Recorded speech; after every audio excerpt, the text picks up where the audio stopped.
He creído comprender, después de 39 noches de retiro, he creído comprender en soledad. Estoy desterrado, terriblemente desterrado en el interior de una metamorfosis de arena, polvo y sudor. Y la transmigración del camino se alarga, como una perenne extensión que conduce al infinito.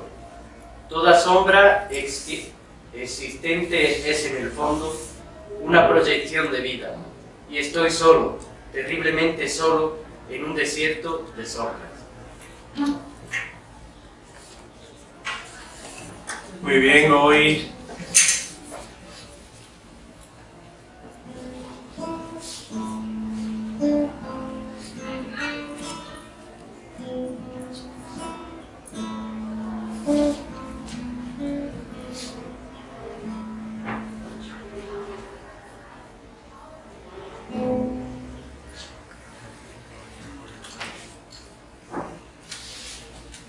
muy bien, decía que hoy dentro de los encuentros con autor tenemos el honor de poder disfrutar de Miguel Ángel Contreras, que es conocido evidentemente porque este año tenemos el lujo de que sea profesor de educación secundaria de lengua y literatura en el ARISEL.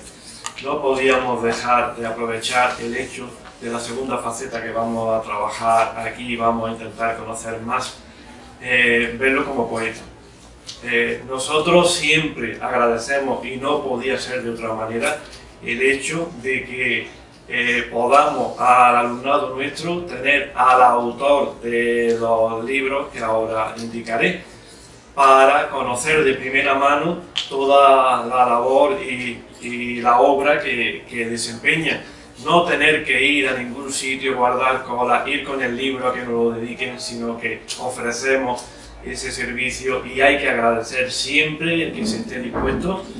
Nunca ha puesto ninguna objeción y por nuestra parte no podía ser de otra manera. Como profesor de educación secundaria, profesor de lengua y literatura del instituto, el alumnado que tenemos aquí lo conoce mejor que nadie. Esa sonrisa que siempre demuestra, eso es porque ama su trabajo, tiene la vocación.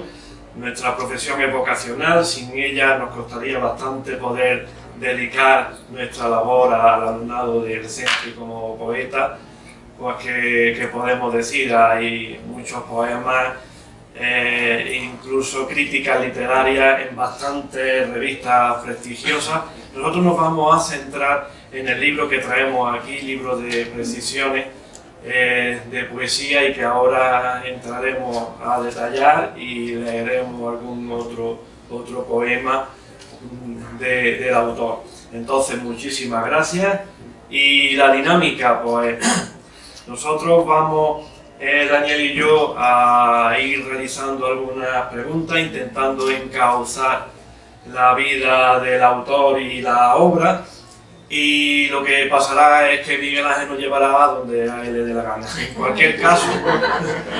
cualquier caso, seguro que aprendemos por todo lo que nos pueda comentar, tanto por lo que nosotros podamos preguntar como lo que él seguro que a buen acierto va a tener a responder. Empezamos con la primera pregunta. Miguel Ángel, un honor tenerte aquí, como ha dicho nuestro director. Y como estamos delante de un público juvenil, que precisamente son tus alumnos de bachillerato, pues me gustaría que hiciéramos un ejercicio de memoria, que echáramos la vista atrás, que eche la vista atrás y nos hable un poco de Miguel Ángel de los 17, 18 años, como tienen los alumnos y las alumnas que hoy nos acompañan, y su relación con la literatura. ¿Qué fue lo primero con lo que tú te tropezaste? ¿Con la escritura o con la lectura?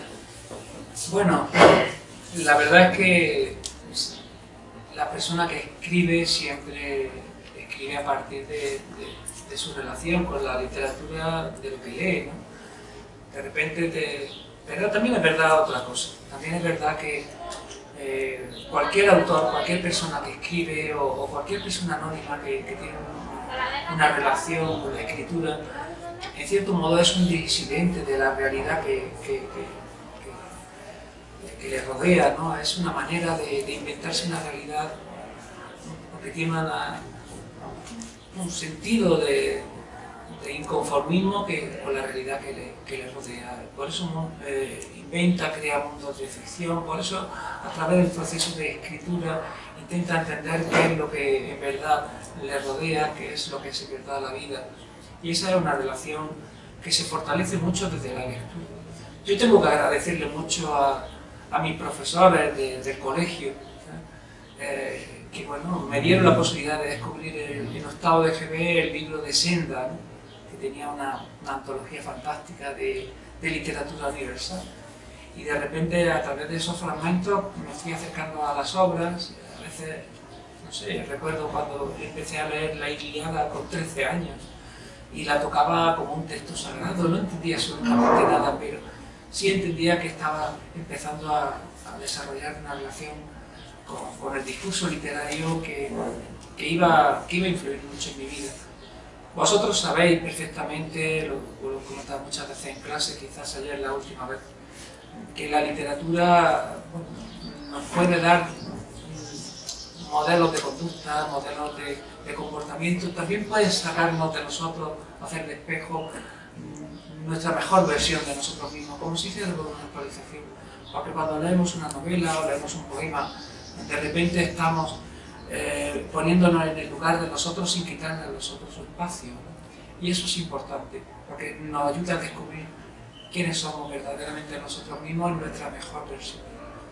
También nos ayuda a descubrir eso, que seamos capaces de afrontar, hacer un discurso literario, un texto literario en sus distintos formatos, en función de lo que verdaderamente queramos expresar, unos sentimientos, o bien contar una historia, o bien refugiarnos en el espejo de la literatura para vernos desde otra perspectiva. Lo que también os quería decir en este sentido es que decía Federico García Lorca, escribo para que me quieran. Creo que es la mejor definición que se puede dar de por qué escribe uno. Hace no mucho estuve en la conferencia de un amigo editor, ¿no? Que tenía un diálogo con otros amigos y decía, yo escribo los libros que me gustaría leer y no leí. Esa definición la escuché hace 30 años de otro poeta, que también fue profesor mío en mi instituto. Y siempre me pareció pedante escribir los libros que quieres leer pero que no has leído, pues lee más, hombre, lee más, que seguro que los vas a encontrar. No, escribimos para que nos quieran.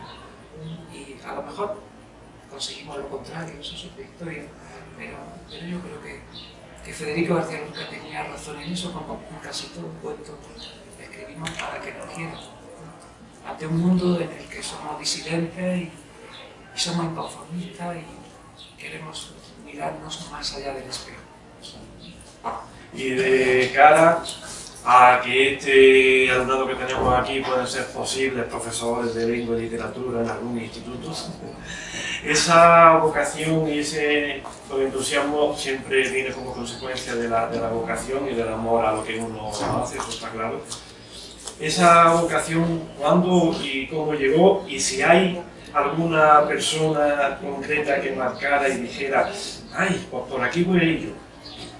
Bueno, la verdad es que la vocación literaria viene con el despertar del mundo, con el descubrimiento del mundo, con la edad que tienen ustedes. Eso es cierto, pero está fraguada en la relación que se va llevando a cabo a través de la lectura, a través de los diálogos. Lo más importante en la literatura no es descubrir un universo. Lo más importante de la literatura, y eso ya lo decía Borges, es la relectura. En la primera lectura de una obra descubrimos todo un universo, pero en las distintas relecturas que nosotros hagamos de esa obra, de la vida, vamos descubriéndonos a nosotros mismos cómo vamos cambiando en función de ese universo.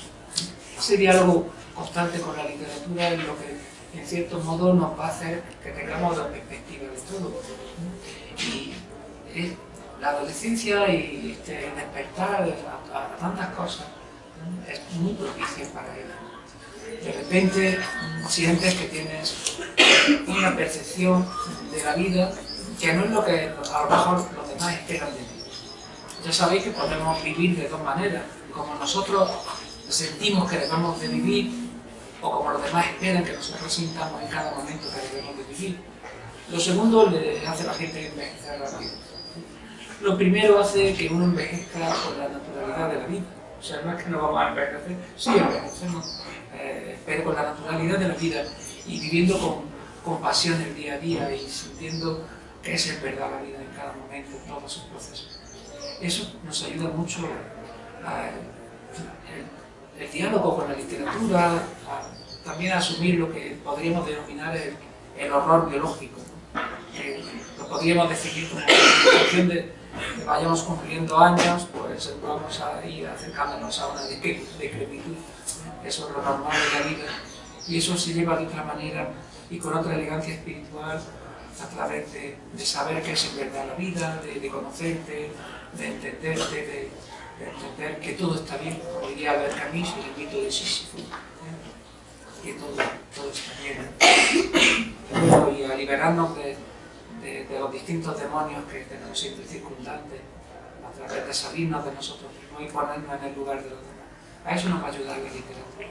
Y también nos va a ayudar a descubrir el mundo más allá de nuestro ombligo y de nuestra percepción, digamos, de nuestro entorno. Miguel Ángel, tú eres fundamentalmente, aunque no habla de literatura, pero te defines fundamentalmente como poeta. Y no sé a qué autor o poeta le oiga decir aquello de que uno no elige escribir poesía, sino que es la poesía la que te elige a ti. ¿Cuándo te diste tu cuenta de que la poesía podía ser ese medio de expresión personal? O sea, o dicho de otro modo, ¿por qué escribes lo que escribes y sigues escribiendo ahora? ¿Y cómo ha evolucionado de alguna manera tu creación literaria? A mí los libros del colegio, que todavía los guardo, especialmente los de literatura, no sé por qué, me delatan. Yo con 12 y con 13 años, en séptimo y en octavo de GB, tenía escritos poemas en los libros que siguen estando ahí, algunos que digo, esto lo escribí yo con 13 años.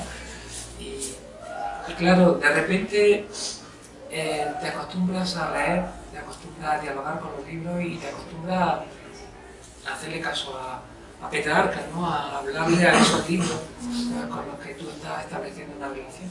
Y le hablas escribiendo, ¿no? Y le hablas con la naturalidad de quien dialoga con los clásicos, eso es importante. Y de repente te encuentras escribiendo un poema, aunque a ti en esos momentos lo que te apasiona es la naturaleza, la ecología, pero de repente es todo uno, es tu forma de entender y de relacionarte con todo lo que te rodea. Yo creo que empecé a sentir que era poeta con 13 años, 12, 13 años, y mis libros de esa época me dieron todavía. De repente, ser poeta es una manera natural de respirar. La poesía es una forma de respirar, es una forma de entender la vida desde la sentimentalidad, desde muchos otros parámetros que nos hacen sentirnos sobre todo más nosotros mismos y más humanos, ¿no? Porque hay algo más humano que la palabra. ¿Qué es lo que verdaderamente nos define a las personas? La inteligencia y la sensibilidad. Pero no la sensibilidad muchas veces como se entiende como una fragilidad, sino como la capacidad que tenemos las personas de ponernos en el lugar de otros sin quitarle a los otros. Y esa inspiración que es necesaria para poder escribir poesía, que no puede ser de otra manera, se suele argumentar que tiene como dos vías: uno las vivencias que el poeta tenga y el sentimiento propio, y otra es lo que lee, ¿no? la lectura de otros autores. Y en ese sentido, ¿qué crees que hay que vivir mucho y leer mucho para poder escribir? Y en tu obra, ¿qué considerarías que si hay de una opción u otra más? Si hay más vivencia o más lectura y aprendizaje de otro autor.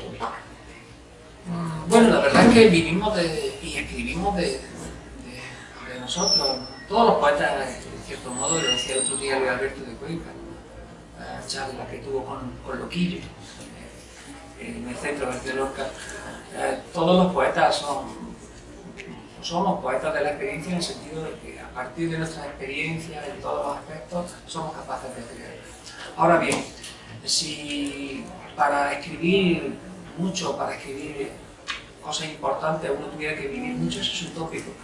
Quizás no habría existido En busca del tiempo perdido de Marcel Proust, por decirle un ejemplo, ¿no? O sea, lo importante muchas veces no es lo que uno vive de uno mismo, porque el escritor no escribe de sí mismo y el poeta no escribe de sí mismo. Aristóteles lo decía, si ustedes quieren conocer la historia de los pueblos, no recurran a sus cronistas, hoy día llamados historiadores, sino a sus poetas, porque los poetas recogen el verdadero sentir de los pueblos y esa es su historia.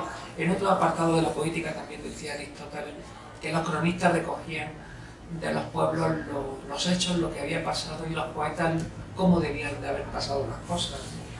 O sea, dicho de otra manera, la poesía nos va a acercar más a nosotros mismos. Y también en ese aspecto no es tan importante vivir mucho, sino saber en verdad indagarse a uno mismo en lo que uno viva y sobre todo en lo que observa que viven los demás.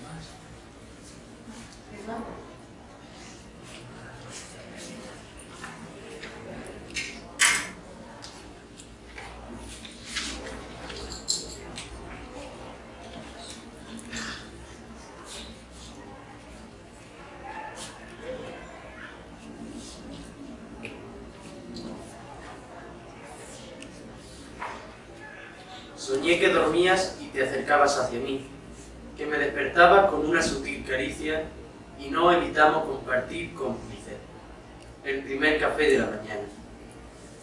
Entre anécdotas de viaje, silencios delictivos y alguna historia más que no te cuento, el tiempo nos negaba que existía. Fue un sueño plácido sentir aquella mañana de verano cómo te acercabas con la luz cálida del recuerdo, como si ayer y hoy fuesen lo mismo.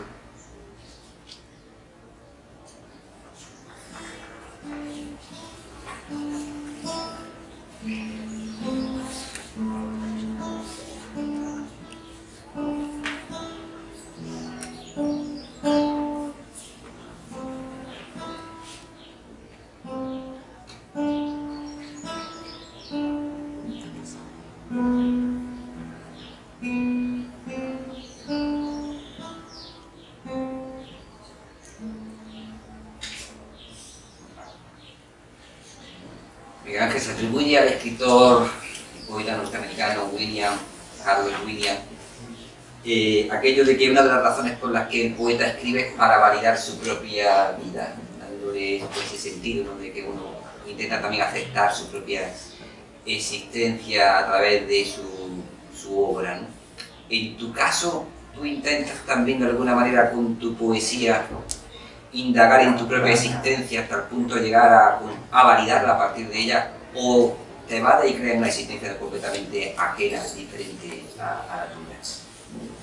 Bueno, Carlos Williams, que además tuvo siempre, aparte de una relación con la medicina, como la tuvo nuestro poeta que vino a visitarnos en este mismo ciclo, Fernando Jaime, la tuvo también con la poesía, porque era sobrino nieto, ¿no?, de Emily Dickinson. Esto es algo que muy poca gente sabe, pero que era así. Aunque curiosamente a Carlos Williams, quien lo rescató, ¿no?, o puso en valor su poesía fue Edgar Pound, ¿no? Edgar Pound y T.S. Eliot. Bueno, es cierto que en cierto modo validamos lo que hemos vivido, pero no debemos de confundir lo que es la voz lírica de un poema, ¿no?, con la biografía o con la figura del poeta. Vosotros habéis visto conmigo a Fernando Pessoa y eso es Jerónimo y ese trabajo, o simplemente podemos caminar por los versos de García Lorca para diferenciar la voz lírica de sus poemas de la propia figura del autor, ¿no? Me viene a la mente, por ejemplo, La casada infiel. Aquella noche corrí el mejor de los caminos, montado en potra de nácar, sin bridas y sin estribos. Ahí tenemos muy clara la diferencia entre la voz lírica y la figura del poeta, ¿no? Desde ese punto de vista, el poeta tiene que saber recoger el sentir de la sociedad que de cierto modo representa, el sentir de la gente, más que su sentir individual. Que validamos nuestra vida, evidentemente, como decía William Carlos Williams, porque la poesía nos da un sentido diferente a todo lo que hacemos. Él que iba a su clínica dando un paseíto, que tenía la costumbre de anotar algunas cosas en servilletas o en papeles diminutos, y que tenía una rutina que también en cierto modo le ayudaba a escribir, lo sabía.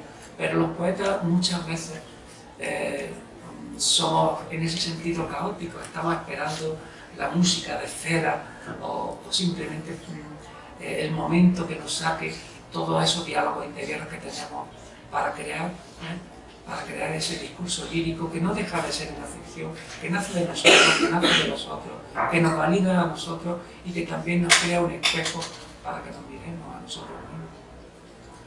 Y en este mundo que estamos ahora mismo con las tecnologías, los móviles, internet y la poesía que demanda una reflexión personal, un estar en soledad, ¿qué podríamos decirle a este alumnado para que vaya alternando esas dos cuestiones que hoy en día lo tienen un poco difícil cuando no tienen un móvil dentro o no están conectados a internet? Algunos dicen, es que me aburro, no sé qué hacer, no están muy acostumbrados a esa soledad, a esa reflexión personal. ¿Cómo podemos hacerle despertar para que sean futuros poetas? Yo creo que cada época tiene su tiempo, tiene sus constantes vitales, y eso es lo que debe de saber leer el poeta. El poeta y el artista en general y el novelista, saber decodificar, saber interpretar el paradigma estético del momento. Y el paradigma estético en el que nosotros nos encontramos a día de hoy está muy condicionado por lo que es y no es al mismo tiempo. Nosotros podemos estar teniendo una conversación a través de una red social, de WhatsApp, con una persona a 7.000 kilómetros de distancia y parece que la tenemos al lado. Mezclamos oralidad y escritura, formatos que tienen características diferentes, que se validan de forma distinta, de una manera que puede llevar muchas veces a confusión a la hora de comunicarnos. Estamos rodeados de un montón de cosas y estamos en todos los sitios y no estamos a la vez. Podemos estar en Madrid, no sé, en la calle Montero, en un estudio estupendo que nos han dejado para pasar un verano allí tan a gusto, y de repente miramos la antena de la radio y estamos a 60 metros de la casa de la radio escuchando el programa nuestro favorito de deporte de ese verano, y está al lado y está completamente a miles de kilómetros. Todo está cerca y lejos a la vez. Eso es quizás lo que debemos de saber interpretar e interpretarnos, ¿no? La poesía tiene muchos secretos o muchas obviedades, no sabría cómo decirlo. Una de ellas es que la voz del poeta está en su ritmo, en el ritmo está la voz. Me comentaba hace muchos años Rafael Guillén, tomando café en un Carmen que tenía enfrente de la Alhambra, en el Carmen del Cabo de San Pedro, me decía, este amigo nuestro en su libro que acaba de sacar me ha plagiado 5 poemas. Y dice, Rafael, no puede ser, ¿cómo te va a plagiar 5 poemas si no hay un solo sifragma que está en la... Y dice, no, Miguel, los poemas se pueden plagiar en el ritmo. Eso es importante, y lo decía Antonio Machado cuando hablaba de las voces y de los ecos, a distinguir de paro las voces de los ecos, decía Machado. Eso hay muchos poetas que no lo tienen en cuenta, que admiran un tipo de poesía figurativa o de cualquier otro tipo, y creen que son originales copiando ritmos que son de otros, para esa es la voz de los otros.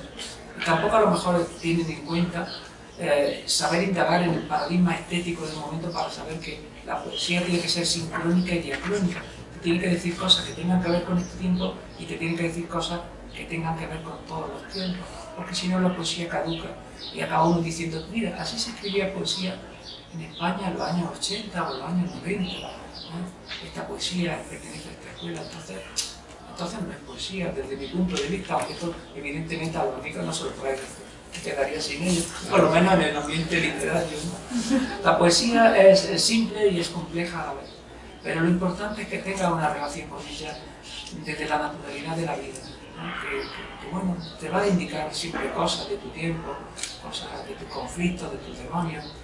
Me preguntaba Javier que cómo es este tiempo es un tiempo fantástico para la poesía, porque los niños, los adolescentes, los adultos, nunca han estado tan bien comunicados y tan aislados a la vez. Somos como granos de arena en un desierto, todos juntos y apelotonados, como si estuviésemos en un vagón de metro de Madrid, juntos y completamente aislados. ¿Hay un tiempo mayor para la poesía que este tiempo? Yo creo que no. Pero siempre podríamos haber dicho lo mismo, porque la poesía lo que recoge son las constantes vitales del ser humano, sus conflictos, sus demonios y sus arcángeles también, dicho sea de paso. Decía Rafael Guillén, tomando café con él, que el poeta es ángel y demonio a la vez, potencialmente. Rafael Guillén con su vida nos ha demostrado que se puede ser potencialmente ángel y demonio y ser siempre un ángel. Quizás eso es lo que debemos de saber interpretar en el oficio de vivir, que no es poco, ¿no? Porque lo que escribe es lo que le da a la gente, a los que conoce y a los que...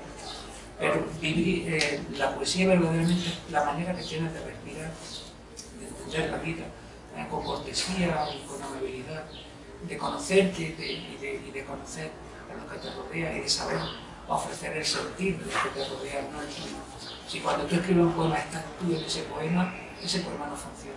Ese poema funciona si el que lo lee lo hace suyo, se ve en él, ¿no? Y ese es el secreto de la poesía, de mi punto de vista. Miguel Ángel, si quieres, vamos a pasar ahora a hablar algo más detenidamente de esta obra, el libro de Precisiones, que vio la luz en el año 2012 y del que el profesor Juan Carlos Abril de la Universidad de Granada llegó a decir, lo voy a leer literalmente, que nos sorprendes con un lenguaje directo, pero a la vez simbólico, de sensibilidad cercana.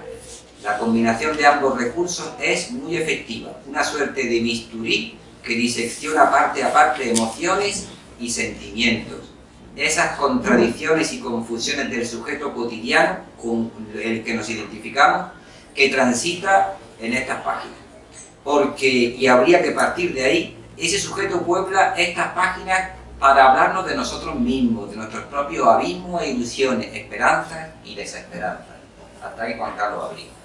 O sea, uno ve esta crítica fabulosa del profesor Juan Carlos Abril, se adentra en estas páginas y lo primero que me surge preguntarte es ¿por qué libro de precisiones? Si da la impresión de que todo lo que hay aquí de simbolismo, de alegoría, uno a priori parece que se encuentra acá lo más alejado de la precisión en el uso del lenguaje. ¿Por qué ese título? La verdad es que cuando Miguel Dor leyó un poemario, me comentó, me llamó y me dijo, él estaba ya en Pontevedra, en Galicia.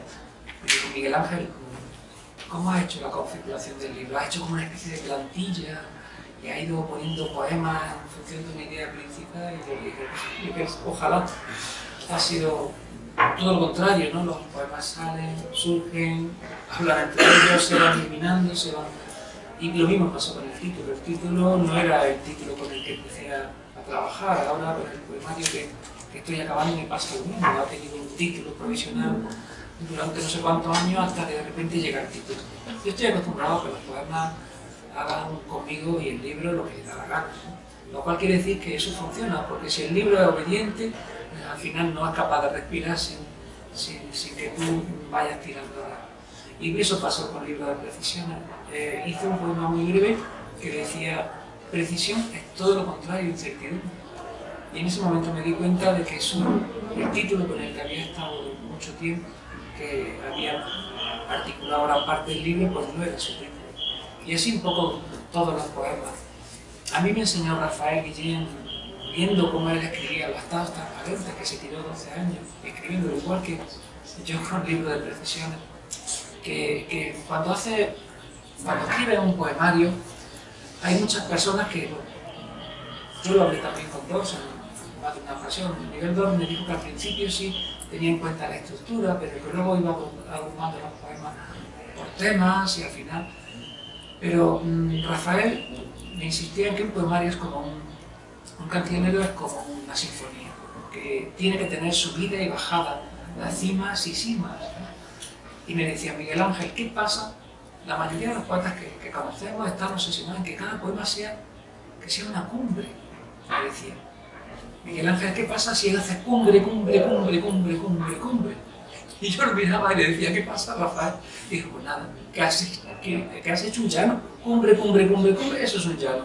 Un cancionero tiene que estar acumulando en torno a tres poemas, que hagan de centros gravitatorios, ¿no? Y a partir de ahí, subidas y bajadas como si fuese una sinfonía.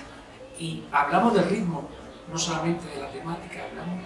Claro, cuando lo planteas así, empiezas a trabajar de otra manera, no tienes prisa, también intentas ver hasta qué punto el libro puede envolver a la persona que lo tiene entre sus manos. La poesía tampoco se lee como una novela, aunque está bien que que le ofrezcamos distintos itinerarios, que se los descubramos, porque los poemas van a hacer contigo lo que les da la gana. Y bueno, desde ese punto de vista también te tienes que llenar de humildad, de decir, bueno, ¿qué me da la poesía a mí? Como lector, me lo da todo. Conocimiento, placer, espejo, compañía, muchísimo, me lo da todo, me lo da todo. Pero como poeta, ¿qué me da la poesía? Por lo que yo sea capaz de hacer con la palabra, porque mira, a día de hoy, la actualidad poética solo la siguen, según Víctor García de la Concha, 1780 personas en todo el país. Lo que se va haciendo a día de hoy, en este tiempo, no los clásicos, que coinciden en que son lectores de poesía, que siguen la actualidad poética, críticos literarios y, por supuesto, poetas. Entonces, desde ese punto de vista, como la poesía no te da nada más que lo que seas capaz de hacer con la palabra, no debes de tener prisa, no debes de intentar hacer un currículum de poeta, que también se puede hacer publicando un libro cada año y medio, escribiendo mucho. Los poetas que escriben mucho se repiten mucho. Yo recuerdo que leí hace muchísimos años una carta de T.S. Eliot, ¿no? Creo recordar de 1919, donde explicaba cómo podía ser la carrera de un poeta o de un escritor. Había dos posibilidades, escribir mucho y publicar mucho, o escribir muy poco, ¿no? 2 poemas o 3 cada año, puntuales para sacarlo en revistas especializadas, y lo que escribiese de libros, que fuese verdaderamente certero. Y es lo que hizo T.S. Eliot, y la verdad es que lo hizo muy bien, con 4 cuartetos, con La tierra vacía, que es un poemazo, del cual ahora se cumplen precisamente los 100 años de su publicación, en 1922. Este año, este 2022 es un año de centenario, está relacionado con la edición de Ulises, de James Joyce, con La tierra vacía, con la finalización de En busca del tiempo perdido, ¿no? De Marcel Proust, ¿no? Que lo terminó 2 semanas o 3 semanas antes de morir, en noviembre de 1923, aunque su última parte del sitio que tiene este conjunto de novelas fue publicado por Gallimard, si no me falla la memoria, en 1927. O sea que es un año verdaderamente literario para descubrir y descubrirnos en el diálogo con la buena literatura, con la gran literatura que ustedes están viendo en esta materia fantástica de literatura universal. Y que yo estoy convencido de una cosa: la literatura será siempre un arma, ¿no? En su vida, un arma a favor. Le dará una serie de recursos en el camino de la vida, como lectores y quizás también como creadores, que le harán que respiren de otra manera, que sepan hacer su camino de otra forma, con otras perspectivas, con otros referentes, con otras sensaciones, y eso le ayudará, si me lo permiten, a envejecer con la naturalidad de la vida, no como el que ha envejecido a los 30 años y está de vuelta de todo. El libro comienza con unos poemas que están ambientados o están ubicados o dirigidos en el desierto. Luego se van a otras ubicaciones, otros sitios. Miguel Ángel Valente, que bien lo conoce, asociaba el desierto con la soledad y luego iba o tendía como camino hacia la esperanza. Primero, ¿qué te hace esta distribución de paisajes, partir del desierto y luego ir hacia a otros lugares? Y entre esa soledad y esa esperanza, como extremos podríamos decir, ¿dónde te ubicarías? La verdad es que José Ángel Valente es una figura increíble. Dentro de la generación del 50, que tenía una poesía comprometida con su tiempo y una poesía social, él fue derivando hacia una indagación de una manera, en cierto modo, mística, y él tuvo una relación con el desierto, no sé si con el desierto de Taberna o con ese desierto interior que estaba marcado por lo que nos vino, ese existencialismo acentuado que nos vino tras la Segunda Guerra Mundial. En cierto modo, este es un desierto semita, porque tenemos una cultura semítica, pero es el desierto invertido que representa una gran ciudad, no una ciudad como Granada, que está todavía unida al paisaje, o como Alborote o Guadix, sino una gran ciudad como Madrid, que es donde se inicia un poco todo. Y representa, bueno, la cultura semítica del desierto es que donde está aparentemente en lo vacío, donde uno encuentra lo lleno, ¿no? Y por eso los grandes místicos de la religión semítica se iban a meditar al desierto, se iban a encontrarse al desierto. Esa es una tradición que tenemos en nuestra cultura. Pero ahora las ciudades son, de cierto modo, desiertos invertidos. Todo lo que está lleno, aparentemente lleno, todo lo que está aparentemente cerca, está completamente lejano. Es el desierto invertido de todo lo que está lleno, acaba estando completamente vacío. Y estamos juntos, pero estamos completamente aislados. Y eso es un poco como se inicia este camino de libro de precisiones, ¿no? En ese desierto metafórico que representa la ciudad y en la indagación que nosotros hacemos en lo orgánico de nosotros mismos a través de la piedra como testigo, la piedra que recoge una serie de cosas que a veces hasta la memoria olvida. Y ese es un poco uno de los itinerarios que se ofrecen en este tema. Miguel Ángel, algo has dejado caer ya en la respuesta a las cuestiones anteriores, pero sí es cierto que la poesía de alguna manera, si existe y si existen poetas, es porque creen que de alguna manera aportan algún valor a la humanidad, que merece la pena hacer poesía y que esa poesía contribuye de alguna manera también a hacer que las personas crezcan y descubran otra realidad, que miremos la realidad con otro ojo. Pero ¿qué te ha dejado a ti la poesía? ¿Y por qué crees que nunca nos faltará la poesía? Que siempre tendremos buenos poetas y buena poesía. Pero primero, digo que ya lo has comentado antes, pero me gustaría que insistieras, ¿qué te deja a un poeta? ¿Qué te deja a Miguel Ángel Contreras la poesía que no encuentra en ninguna otra experiencia vital? Yo recuerdo una lectura muy joven a la que asistí en Granada. Yo era alumno de instituto en Madrid, pero bueno, había la auteria y me escapaba y tal, y me presenté en una lectura en Granada de Rafael Guillén, de su libro Limpio, algo que estaba leyendo. Cuando se lo recordé a Rafael años después, decía, pero eso fue cuando yo leía poemas bien o cuando los leía mal. Digo, no, cuando los leía mal, lo leí fatal. Y luego es que a los 60 años Rafael estuvo tomando bueno, lecciones de declamación poética. Digo, lo leía, lo leíste como lo leíste, pero a mí eso me da igual, porque dijo, qué metáforas, qué poetas. Y bueno, ¿qué es lo que hice? Porque me presenté en su casa, ¿no? Allí me abrió la puerta a su mujer, Nina, que es un encanto.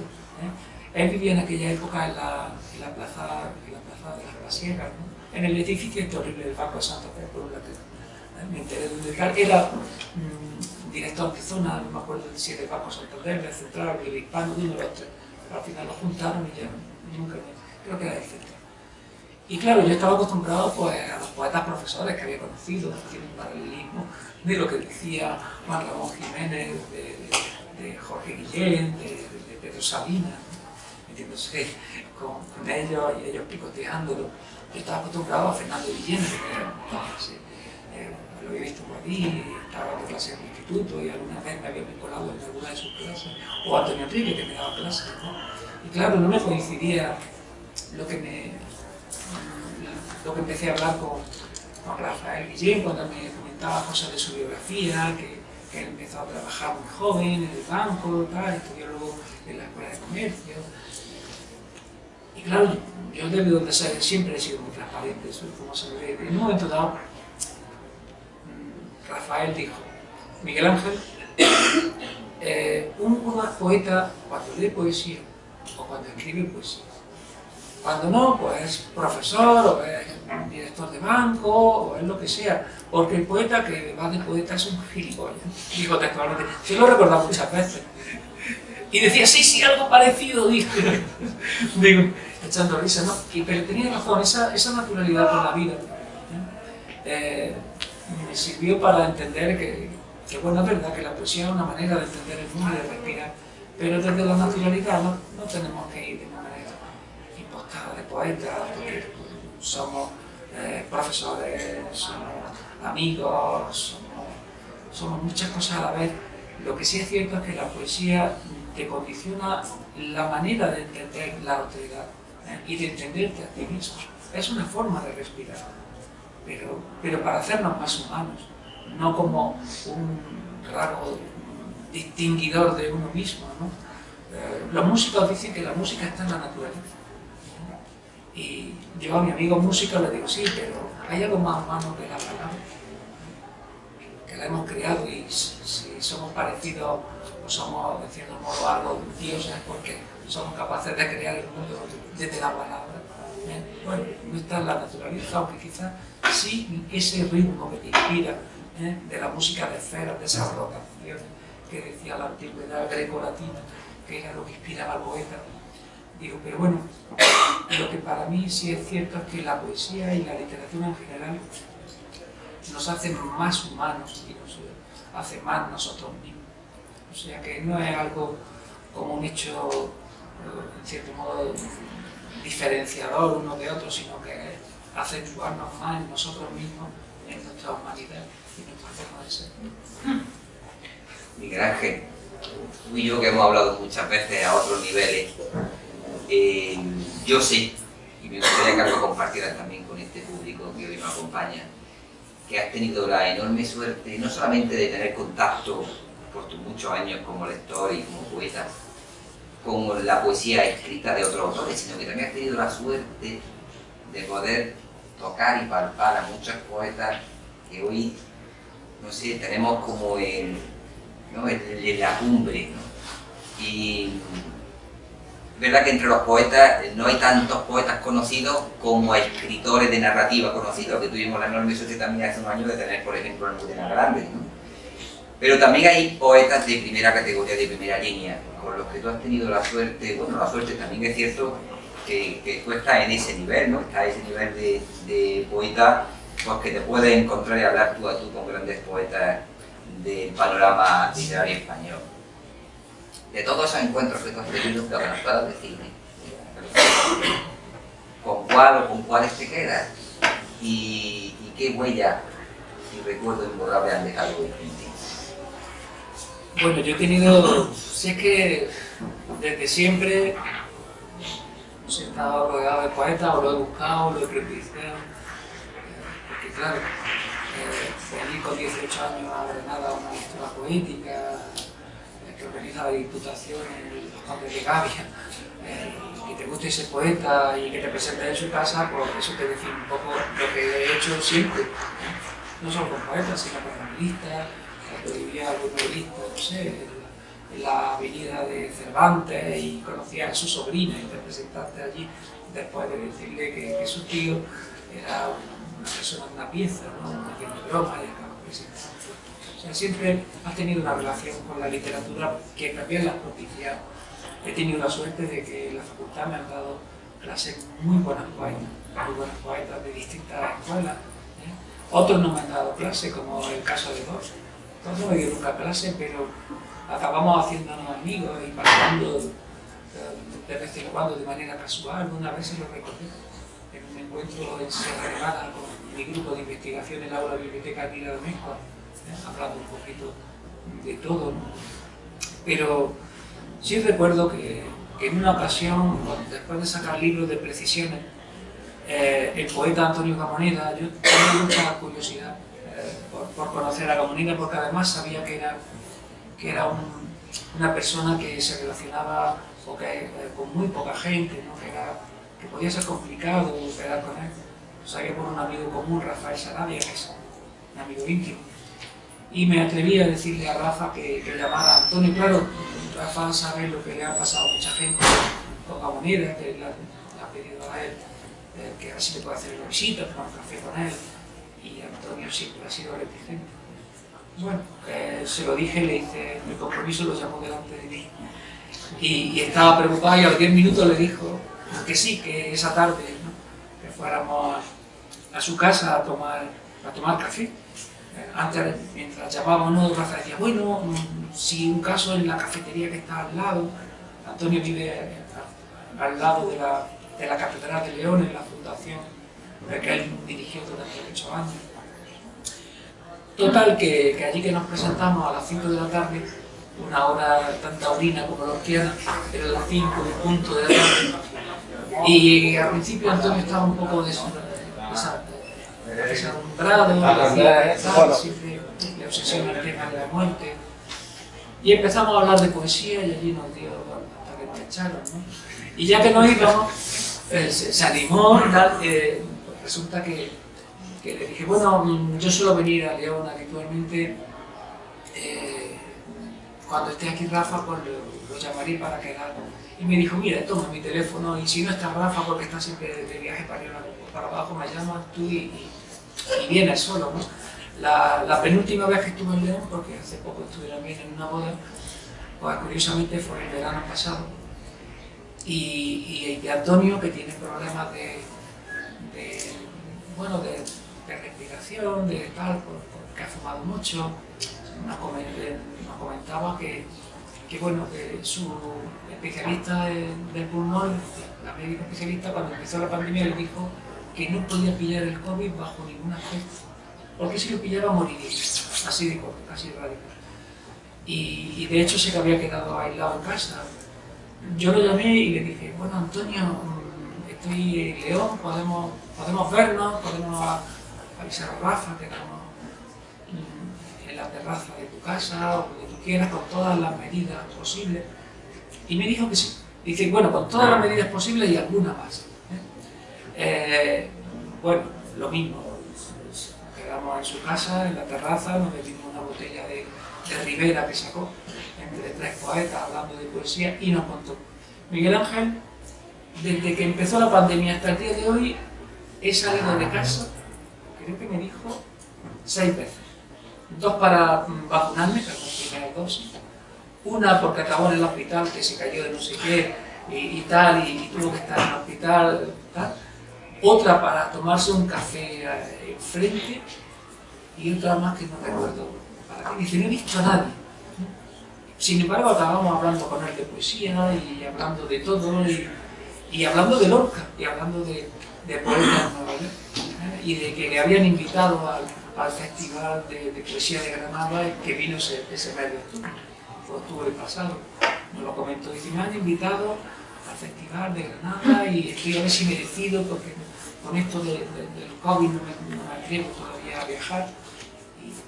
Y bueno, lo que te puedo decir es que en el primer encuentro, ese que se alargó tanto, empezamos a hablar de poesía, y yo me pongo a hablar, y no sé, con toda la confianza del mundo.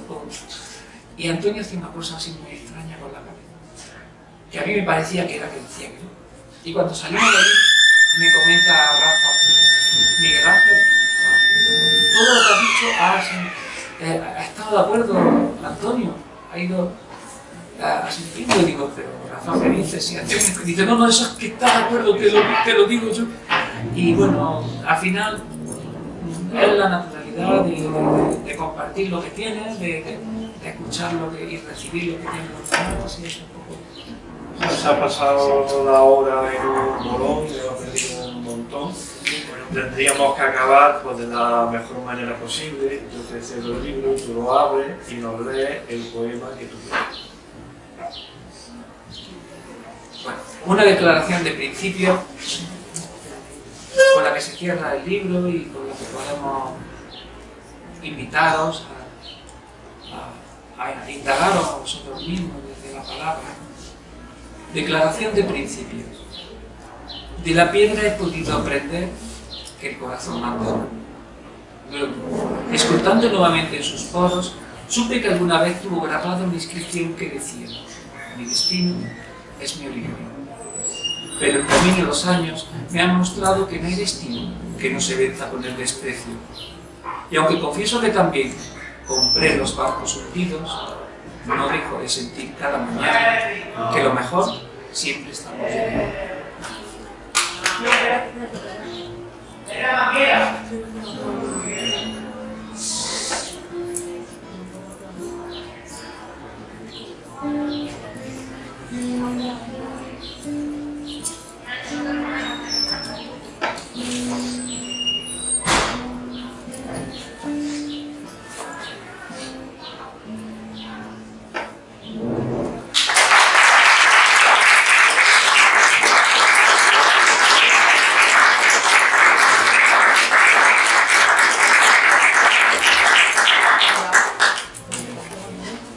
Bueno, mira, antes que me lo ha pedido Susana, por supuesto darle las gracias a nuestro profesor Miguel Ángel Contreras, muy especialmente porque se presta a todo y algo muy personal, que es mostrarnos su vida y su obra.